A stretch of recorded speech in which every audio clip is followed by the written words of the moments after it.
Assalamualaikum warahmatullahi wabarakatuh. Rabbi shrah li sadri wa yassir li amri wahlul 'uqdatam min lisani yafqahu qawli. Allahumma shalli wa sallim barik ala sayyidina Maulana Muhammadin wa ala alihi wa sahbihi ajmain. Amma ba'du. Engkang sangat kula hormati Habib Ali Asgaf, Habib Husain Asgaf, semua keluarga, wonten Mas Fikri, Mbak Nazila, semua ingkang kula hormati, Mas Nurdin sedanten ingkang kula hormati. Niki ngaos ilmu dulu apa ngaji ijazah dulu ini? Niki ngaji ilmu dulu, nanti bagian terakhir ijazah. Bismillahirrahmanirrahim. Ini riwayatul Bukhari.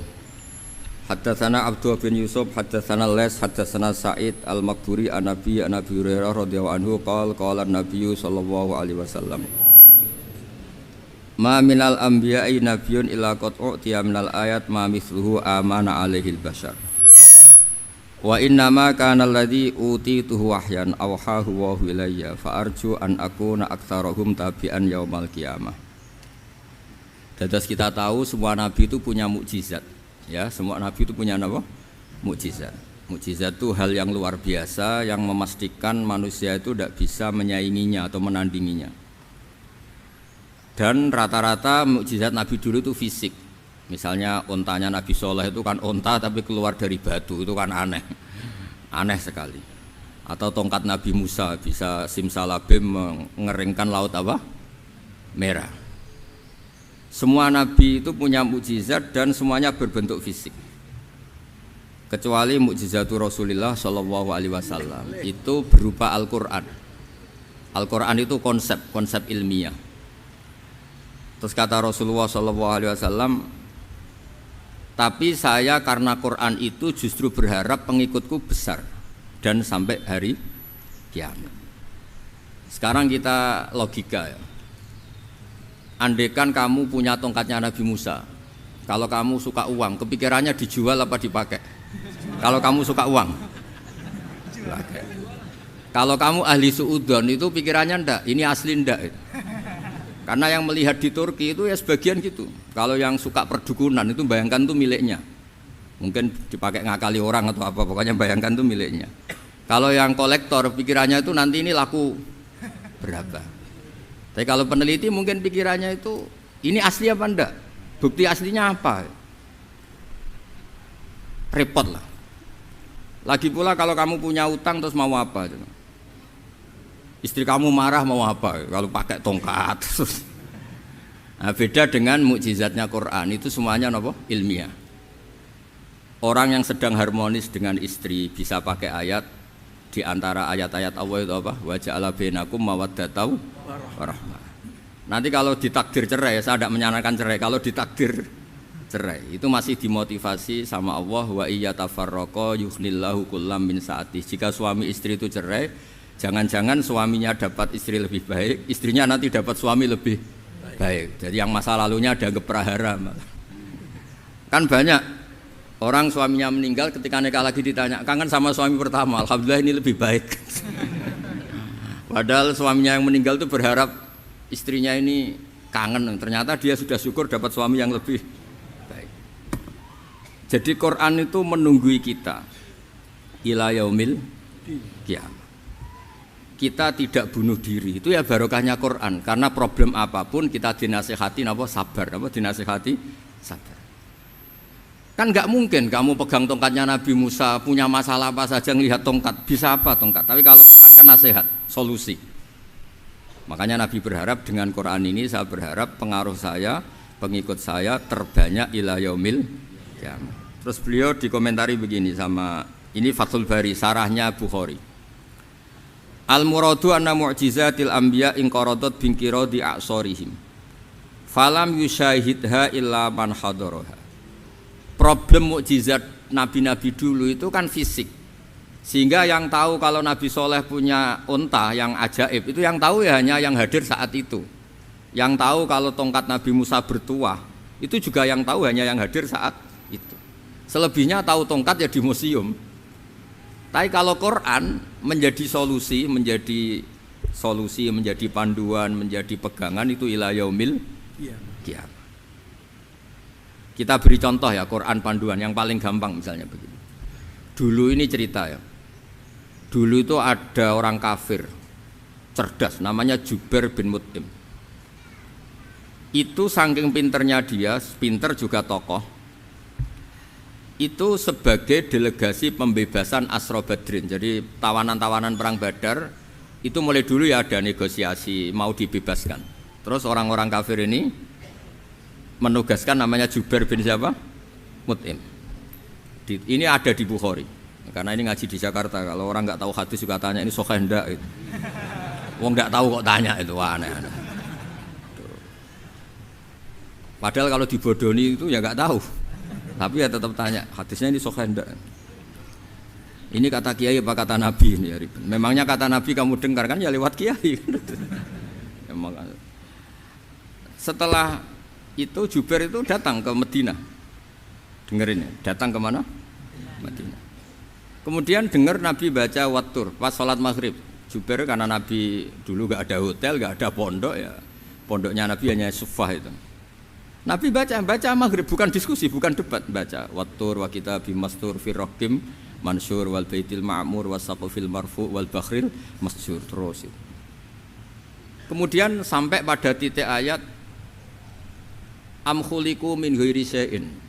Masa manusia atau alam raya yang maujudat, yang nyata, yang wujud nyata. Kemudian asal usulnya itu ketiadaan. Ini kan hadhil alam maujud, alam ini kan nyata. Masa sesuatu yang nyata penciptanya itu tidak nyata. Jadi enggak mungkin ada faham nihilisme. Kalau faham nihilisme berarti melahirkan teori begini. Al-adamu yakhluqu maujudan, sesuatu yang tidak ada menciptakan yang itu kan akal enggak bisa nerima. Kalau sesuatu ini ada, penciptanya pasti ada.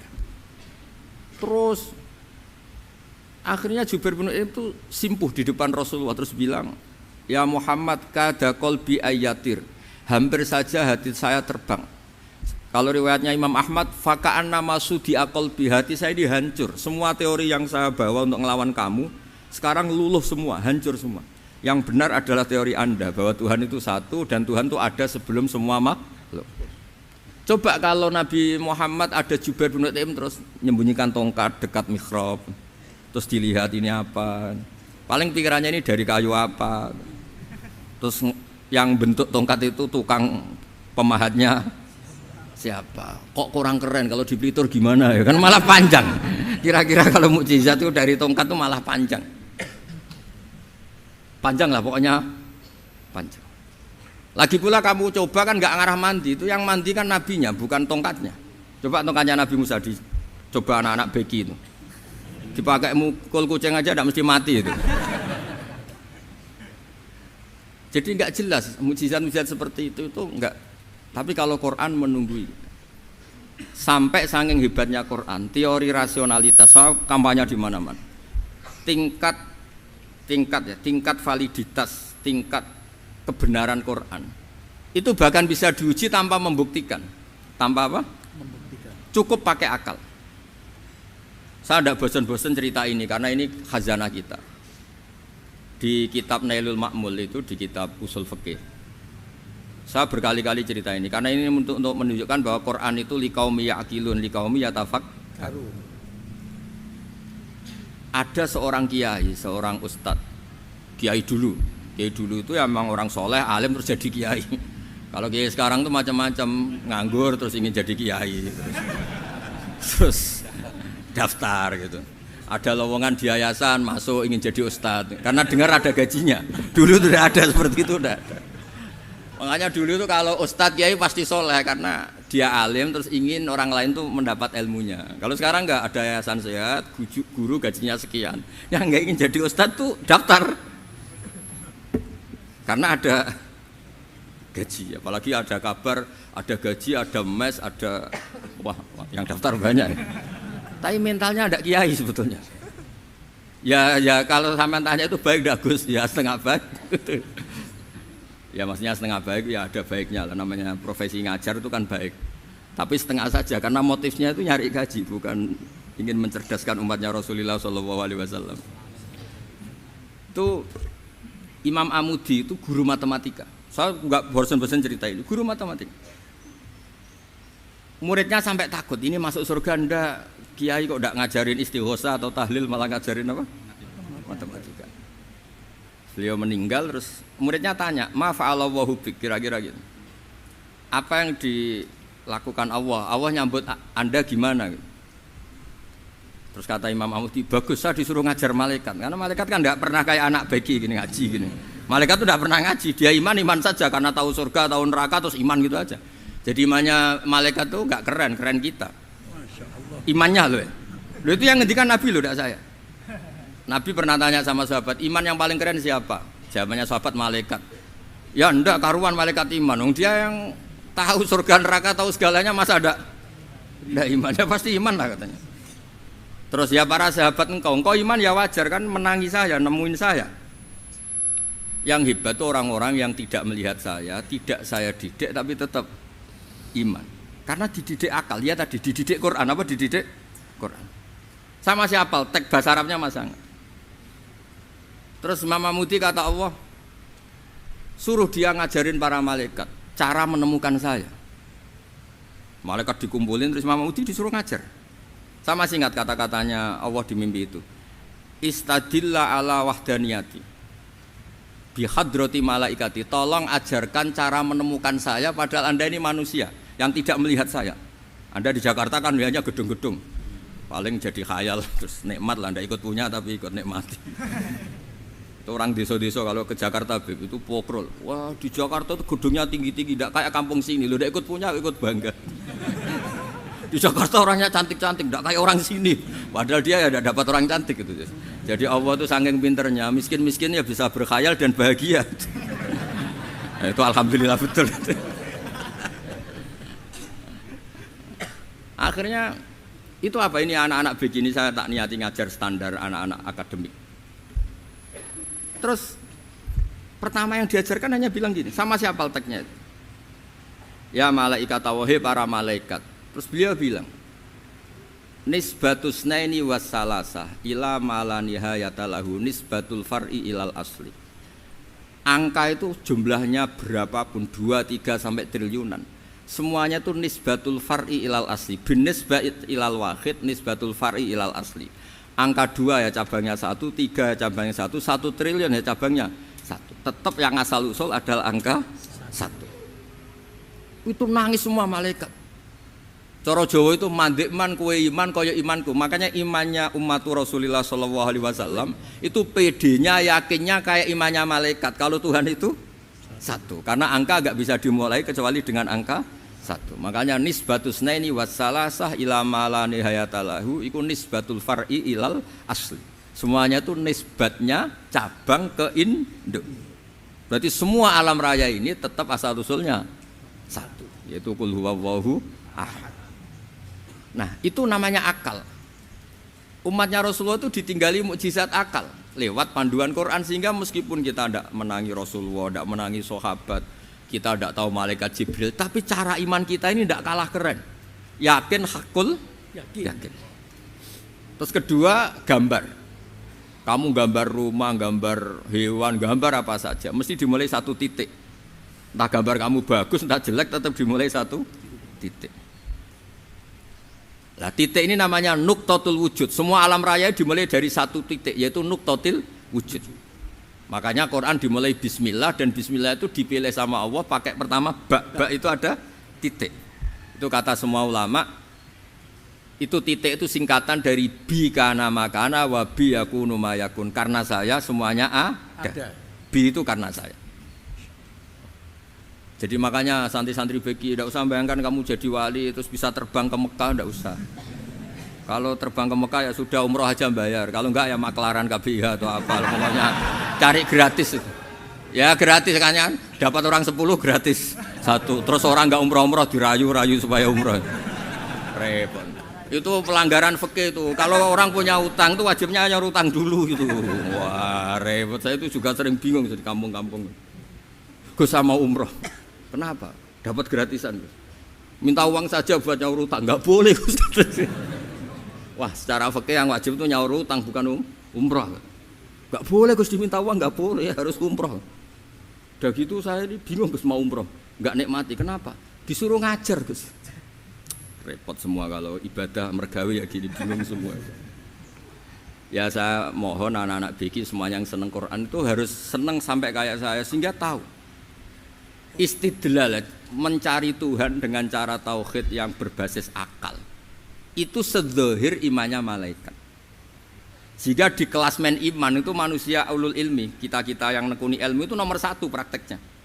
Karena nomor satu itu Allah karuan kan syahidah Allah kan enggak tertandingi syahidah wa annahu la ilaha illallah terus wal malaikatu malaikat kan karuan karena langsung menyaksikan surga dan ketiga apa wa ulul ilm berarti prakteknya kan nomor satu. Kalau kompetitornya semuanya manusia ulul ilmi nomor berapa?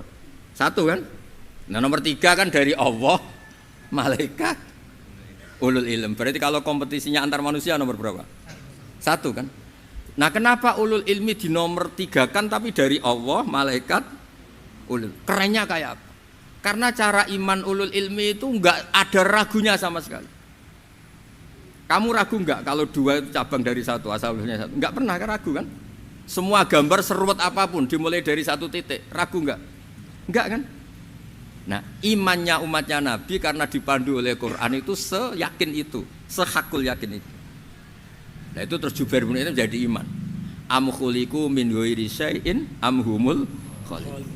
Terus kata Allah lagi, kalau kamu tidak percaya saya yang bikin langit bumi ya gampang dong. Kamu saja yang ngomong kalau kamu yang bikin. Paling orang sepakat kamu stres. Terus hanya ayat gitu, am khalaqus samawati wal ard. Kalau kamu tidak yakin Allah yang bikin ya silakan Anda klaim saja kalau kamu yang bikin langit bumi. Bala yuqinun. Kamu juga enggak mau kan dibilang stres. Nah ini terus saya teruskan ya. Makanya mukjizat terbesarnya Nabi adalah Al-Quran. Karena Al-Quran itu cerita tentang hukum-hukum akal, cerita tentang logika-logika peradaban. Misalnya logika peradaban, contoh paling gampang. Di Quran itu ada sekian ayat yang Allah cerita peradaban. Misalnya wa ahsinu innallaha yuhibbul muhsinin. Itu dikutip terus kemudian disimpulkan dalam peradaban. Kata Sayyidina Ali karramallahu wajhah ngendikannya gampang. Ahsin man syi'ta takun amirah. Kamu berbuat baik saja sama seseorang, maka otomatis kamu akan jadi pemimpinnya. Ada orang enggak tamat SD, enggak tamat papa, gobloknya minta ampun. Tapi karena gaji seorang pakar. Oh, kamu tak gaji 1 bulan 1 miliar. Perusahaan saya jadikan besar. Itu dikongkan ngalor ngidul ya nurut. Hanya karena dia ihsan. Terus wastaghni amman syi'ta takun nadhira. Saya ulang lagi. Wastaghni amman syi'ta takun nadhira. Dan kamu jangan butuh orang lain, siapapun dia, maka kamu akan setara. Misalnya ada menteri orang antri mau salim, tapi kamu tidak butuh kan tenang saja. Tapi kalau kamu butuh, habis kamu. Ya kan? Kamu tidak butuh seseorang, maka kamu posisinya akan setara. Kamu harus sopan karena punya utang jasa. Kalau nggak punya apa-apa kan setara. Ya enggak? Misalnya kamu jajar rektor atau jajar menteri, jajar apa saja. Kalau kamu tidak punya utang kan, kamu jajar menteri tidak punya utang. Sama jajar satpam tapi punya utang, takut mana?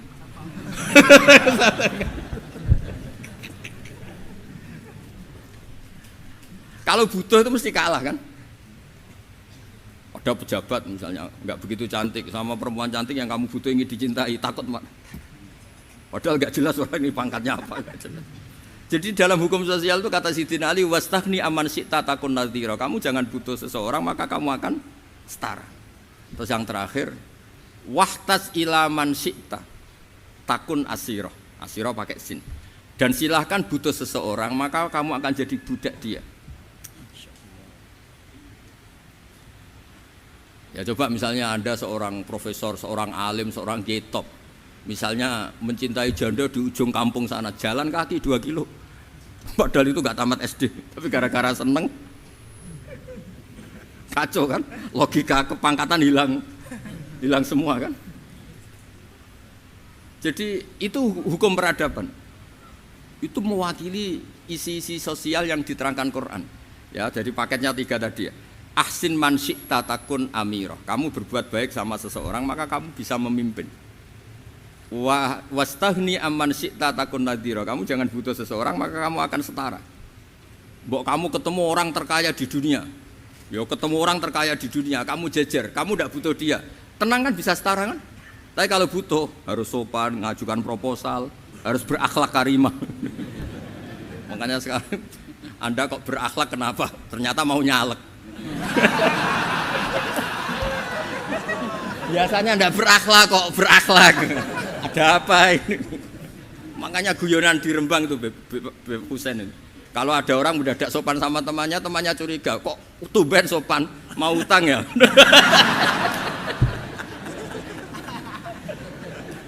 Zaman akhir itu kacau.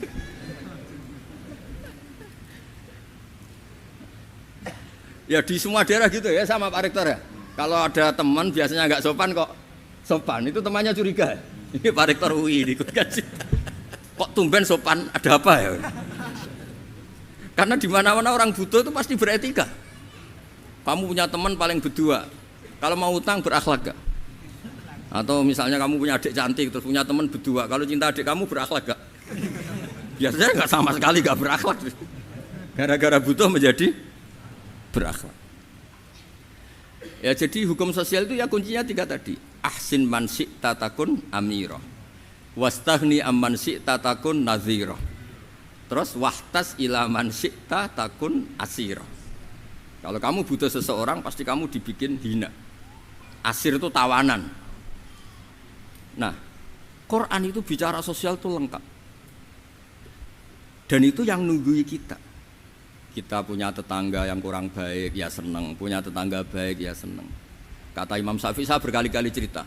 Kok seneng semua Imam Syafi'i? Ya bagus lah, kalau yang seneng saya enak lah. Dijak jagongan, dijak ngopi enak. Yang gak seneng saya, gak ngarah utang. Uang itu nak, kamu punya tetangga gak seneng kamu. Aman kan? Aman. Gak akan pinjem uang kan, pinjem mobil. Wong gak seneng kok. Makanya Imam Syafi'i itu kalau ngedikan luar Syafi'i, diceritain orang, ya Aba Abdillah bagiannya, ya Aba Abdillah orang itu gak seneng kau, bagus lah. Loh kenapa bagus? Waman asa'a ilaika faqad atlaqaka. Orang yang gak seneng kamu maka membebaskan kamu. Gak akan pinjam uang, pinjam mobil, gak akan ganggu waktu kamu, kan gak seneng. Justru yang seneng-senengi masalah pinjam terus. Imam Syafi'i itu orang yang anggap dunia itu selesai. Ada yang cerita, ya Aba Abdillah, orang yang tadi cium tangan engkau, yang hormat engkau, di luar maki-maki engkau, ngerasain engkau, ngata-ngatain engkau. Ya bagus lah. Kok bagus gimana? Berarti saya wibawa, depan saya tidak berani. Berarti saya wibawa, di depan saya tidak berani. Berarti itu makomnya sudah kulillah sumadarhum fi khawdihim yal'abun. Sudah dunia itu selesai, sudah agak penting semua. Nah, itu kalau kamu anak-anak beki ahli Quran sudah ayatnya kulillah sumadarhum fi khawdihim yal'abun. Sudah lihat Allah saja agak penting, makhluk-makhluk itu agak penting. Dah makhluk semua agak penting, sepenting Allah. Nah kita ini ditunggoni mukjizat seperti itu. Bayangkan misalnya kita ditunggoni tongkatnya Nabi Musa. Saya ngajar di sini terus ini tongkat. Terus nanti yang tanya, Gus itu kayu apa Gus? Nanti yang kolektor tanya itu harganya berapa Gus? Ruwet apa? Terus yang ahli suudon itu asli gak Gus? Wah. Yang ahli suudon kan mesti tanyanya gitu, itu asli enggak Gus? Repot-repot pokoknya. Tapi kalau Quran kan jelas, kenapa? Jelas. Ya terus saya teruskan. Fala yamurru terus al murad anna mu'jizatil anbiya in qaradat binqidari aqsam satu wa mu'jizatul Quran mustamirratun ila yaumil qiyamah. Wa kharquhu lil adat fi uslubihi wa balaghatihi wa ikhbarihi bil mawhibat. Terus kata ini yang ngarang Fathul Bari sarahnya Imam Bukhari. Fala yamurru asrun minal a'sar illa wa yadharu fihi syai'un mimma akhbaru bi annahu sayakun yadullu ala sihhati da'wahu wa hadza aqwal muhtamilat wa takmiluhu fil ladzi ba'da wa qilani ya anal al makna anal mu'jizat al madiyah kanat khissiyatan tusyahadu bil absar kana qati sholeh wa asa Musa. Mukjizatnya nabi-nabi dulu itu hanya penyembuh, hanya pelengkap, hanya nuruti keinginan mata. Seperti dahsyatnya apa?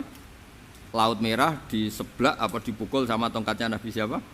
Itu semuanya itu hanya memanjakan mata. Urusan mata. Terus wow itu. Tapi kalau mukjizatnya Nabi Muhammad itu berdasar akal. Maksudnya berdasar akal nih dengerin ya. Dengerin betul. Ketika Laut Merah terus tersibak kan wow itu keren kan?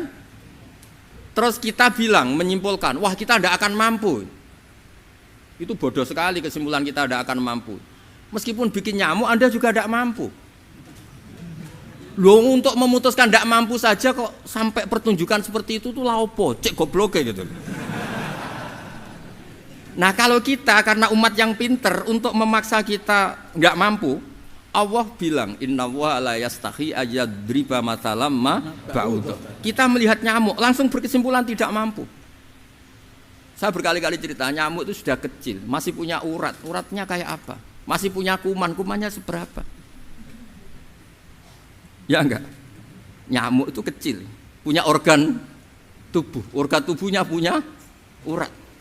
Itu kalau kamu pinter, antara tongkatnya Nabi Musa menyibak Laut Merah sama nyamuk itu sama-sama berkesimpulan melahirkan satu faham bahwa kita tidak mampu. Loh, untuk memaksa tidak mampu saja kok nunjuk pertunjukan ada onta keluar dari batu, Nakotu Soleh, ada tongkat yang bisa mengeringkan Laut Merah. Cek goblok ya. Lah kita alhamdulillah tidak jenis goblok yang seperti ini. Untuk ikrar bahwa Allah itu hebat ala kulli syai'in, cukup lihat nyamuk, kagum kan? Sudah tidak usah bikin hidup. Saya berkali-kali mencontohkan. Para pemahat tak suruh bikin patung gajah itu mampu. Tak suruh bikin patung nyamuk kalau bisa. Nyari materi dari apa coba? Gampang mana bikin patung gajah sampai patung nyamuk? Gajah, makanya Allah bikinnya contoh itu untuk ijaz itu pakai nyamuk bukan pakai gajah. Itu kalau ustadz-ustadz yang agak jorok malah contohnya nyamuk Gus. Itu kecil. Itu kayak apa? Di dalamnya dia hamil. Itu anaknya kecil lagi, telurnya kecil lagi, itu gimana itu cara bikin itu? Makanya di sini ada kitab Itqan, itu komentarnya itu lucu. Ini kitab Al-Itqan karangannya Imam Suyuti. Ini persis komentar saya tadi yang kata Imam Suyuti, pengarang kitab Itqan. Wa ya imma khissiyah wa imma aqliyah. Jadi mukjizat itu ada yang fisik, bisa dilihat indra, panca indra, bisa dilihat akal. Wa aktsaru mu'jizati Bani Israil kanat khissiyah li baladatihim. Bilada itu goblok, wakil lati basairihim. Dasar wong goblok. Mukjizat kok ngenteni sing wow. Maksudnya dasar wong untuk ngakui Allah hebat saja kok nunggu halal yang seperti itu gitu. Paham ya? Mergo likil latin apa aklihim. Wa aksaru mu'jizati hadil ummah aqliyatun li farati dzakaihim wa kamali afwahihim. Dan mukjizatnya umat ini semuanya berdasar akal karena sudah cerdas. Jadi andekan kita melihat tongkatnya Nabi Musa menyibak Laut Merah dengan melihat nyamuk, kesimpulan kita sama-sama wow, sama-sama keren, sama-sama memastikan kita tidak mampu. Makanya terus Quran menerangkan kita wa ma min dabatin fil ardi wala ta'iri yatiru bi janahihi illa umamun amsalukum. Jadi keseharian kita lihat burung kok terbang. Itu sudah ayatun min ayatillah. Paham nggih? Dados niki kudu bangga ditunggoni napa Quran, nggih ditunggoni napa Quran. Wa mu'jizatul Quran tusyahadu bil basirah fayakunu mayatabi'u li ajlihi aksar. Terus li annal ladzi yusyahadu bi ainir ra'si yang qaridu bingkiradi musyahidi. Sesuatu yang tampilan dahsyatnya itu disaksikan mata, maka itu bisa habis. Era tongkat Nabi Musa seperti itu habis enggak? Bisa mengeringkan Laut Merah, habis kan? Tapi era mukjizatnya Quran ila yaumil qiyamah. Ya contoh sosial, saya kembali lagi ke sosial. Kamu punya teman awet atau punya istri awet, itu konsepnya ya wal kadhiminal ghaidh, agak gampang tersinggung. Coba kalau kamu setiap tersinggung putus, setiap tersinggung habis, kamu tidak punya teman, tidak punya istri. Sampai kita awet seperti ini, kalau kecewa ya wal kadhiminal ghaidh, ngempet. Termasuk saya ini biasanya ngaji khusus terus baca gini ya kecewa. Tapi barokahnya diwarai Quran wal kadhiminal ghaidh, ngempet Gus, ngempet. Terus kecewa sama teman, kenapa tidak putus? Karena wal afina aninna, sudah kalau kecewa maafkan. Coba kalau kita kecewa presiden demo, kecewa menteri demo, kecewa orang tua minggat, ya kalau dicari, kalau tidak kan malu. Saya itu punya teman tak tanya, kecewa Gus sama bapak itu, kenapa tidak minggat? Malu. Kenapa malu? Takut gak dicari. Itu orang tuh paling malu itu kalau keluar dari rumah nggak di. Saya punya teman lagi, saya ini takut mati Gus. Kenapa? Takut istri saya ada nangis Gus. Itu kematian terburuk itu kalau sudah mati, tahu istrinya ada nangis. Oh itu malu betul itu. Makanya jangan mati. Pokoknya pastikan orang sekeliling Anda nangis itu baru berani mati. Kalau enggak jangan. Ya jadi mukjizatnya Nabi itu luar biasa. Walladzi yusyahadu bi'ainil aqli bakin yusyahiduhu kullu man jaa ba'dal awali mustamirran. Sesuatu ilmiah, sesuatu agama atau apa saja yang logis itu akan abadi ila yaumil. Kayak tadi.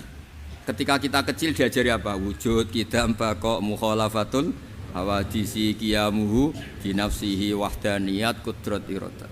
Itu ila yaumil qiyamah. Karena kita pasti punya logika tadi. Masa alam raya yang maujud didahului ketiadaan. Kemudian ketiadaan ini kita rumuskan, ketiadaan inilah yang bikin alam raya. Di mana-mana nihilisme ketiadaan ya layu asfirusai namanya tiada ya tidak punya akibat apapun. Yang punya akibat apapun ya sesuatu yang wujud. Lalu itu kan ila yaumil qiyamah, sampai kapanpun teori itu akan nunggui kita ila yaumil qiyamah. Tapi kalau tongkat Nabi Musa ketika kita tidak melihat kan punya alasan tidak ngandel, Musa tidak tahu. Tapi kalau kamu seperti ini, orang paling mulhid sekalipun, paling ateis sekalipun, terus ditanya, bisa enggak Anda mulai angka di luar angka 1? Tidak bisa kan? Makanya benar Imam Amudi tadi, ketika diminta Allah, istadilla ala wahdaniyati bi hadrati malaikati, tolong ajarkan kenapa manusia begitu yakin kalau saya ini satu, padahal mereka tidak melihat saya. Terus beliau ngendikan apa? Nisbatus naini wassalasa ilal wahid nisbatul far'i ilal asli. Angka 2, 3 sampai enggak terbatas, semuanya dibanding angka 1 itu nisbatul far'i ilal asli. Semuanya itu cabang dari angka 1. Itu mbok siapapun enggak usah ditunggoni nabi, enggak usah ditunggoni wali. Logikanya akan seperti itu. Itu yang dimaksud apa? Walladzi yusyahadu bainil aqli bakin yusyahidu kul man ja'a badal awal mustamir. Ya ini masih ada waktu seperempat, ini ijazah. Kalau ijazah enggak boleh tanya, ijazah ini. Nah itu yang fotokopi lebih besar itu ijazah.